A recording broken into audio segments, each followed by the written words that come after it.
Kung gitayan ako ang uniform para tipid sa para nagtahian. Wow!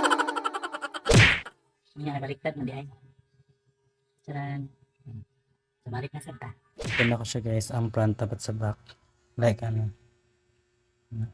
So okay siya diri pikas.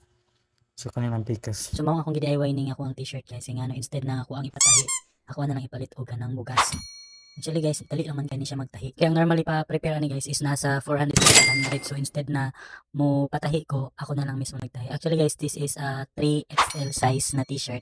And then kino-customize ko siya, kinat ko siya 3XL to large size. So large size na siya guys. So ako ang size manggod kay large size. So dili ako na siya gitistingan. Before na ako gitistingan guys, ang kanang tahi niya is dili pa jud full blush nga tahi kay ngano. If ever nga mag-adjust ka, ma-adjustan na siya dayon. Inani siya ang porma sa atong kuan lining nga tahi. Pero kung gusto ko mag-adjust, ma-adjust na mo dayon dali. Ingon ani ang porma sa pagtahi sa washing og tahi sa kinamot. Og mao na din atong final look guys. Thank you for watching.